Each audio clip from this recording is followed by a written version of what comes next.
Help me to reach 2,000 subscribers. The moment she said those words, the room spun around me. Closed legs for you.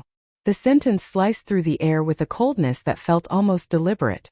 I froze where I stood, my hand still resting on the back of the chair. My mind suspended between shock and disbelief. I had heard her speak with frustration before, with irritation, with exhaustion after long days, but never with this strange mixture of confidence and cruelty. It felt rehearsed, practiced, prepared. My voice came out softer than I expected. What does that mean, Sarah? She flinched.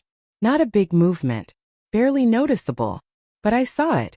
Her eyes darted away from mine for a brief second, and something inside my chest tightened. That tiny hesitation felt like a confession before any words even formed. The living room felt colder than usual.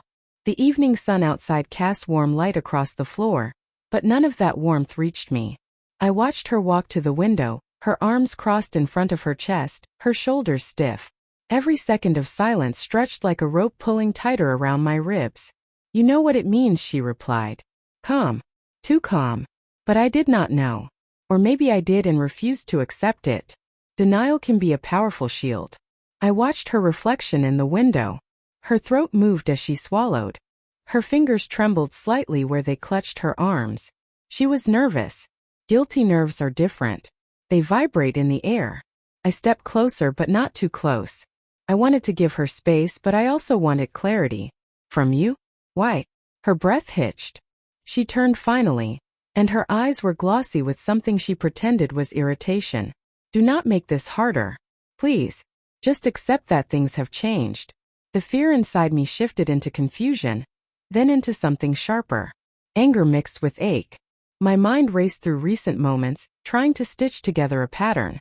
The late nights. The sudden interest in silent phone calls.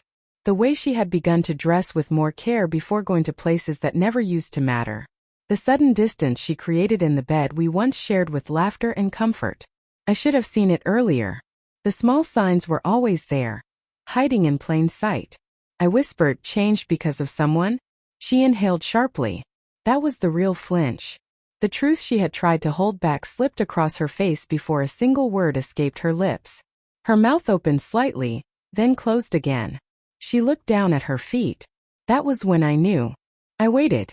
My heart pounded so loudly it felt like another voice in the room. One screaming the truth I did not want to hear. Finally she spoke, her voice barely audible. I did not plan for this. Just happened. The phrase that breaks every heart in every story. Just happened. As if betrayal is an accident. As if loyalty simply trips and falls. My hands trembled, but not from rage. From the weight of everything crashing inside me. I asked one question, the one that mattered. Who is he? She whispered his name. A name I recognized. Of course I did. A coworker. The one she always mentioned in passing with a strange sparkle in her tone.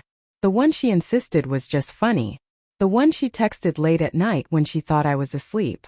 My voice steadied. How long? She closed her eyes. Weeks. Her voice broke. Maybe months. Maybe. The word shattered what little remained of my illusions. She did not even know when it began. Or she did and could not bring herself to say it aloud. I stepped back. Not from fear. From clarity. The room looked different now. Smaller. Heavy with secrets. I felt the hurt swirling inside me. But beneath that hurt something colder started forming. So that is why you said those words, I asked quietly. Because you already gave yourself to someone else. She pressed her hand to her mouth, as if trying to hold back guilt. Or tears. Or excuses. I never wanted to hurt you, she whispered. People always say that when they already have. My calm reply came from a place I did not know existed. A place where heartbreak turns into understanding. Not forgiveness. Not yet. But truth. Then you should tell him you are free to continue. Because I am done asking for what you already gave away. Her eyes widened. She looked truly speechless for the first time. Her breath trembled.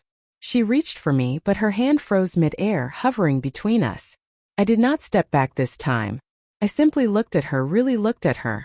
The woman I loved. The woman I trusted. The woman who had slipped away one small choice at a time until she belonged to someone else more than she belonged to herself. She whispered my name like a plea. I shook my head gently. This is the moment you chose when you chose him. Those words broke her. Her knees buckled and she sat on the couch, her hands tangled in her hair, her sobs quiet but raw. And for the first time I finally understood the truth beneath the pain. This betrayal was not about him. Or even about me.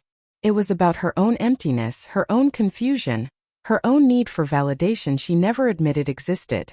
I walked toward the door. I paused only once, not to give her hope but to give myself closure.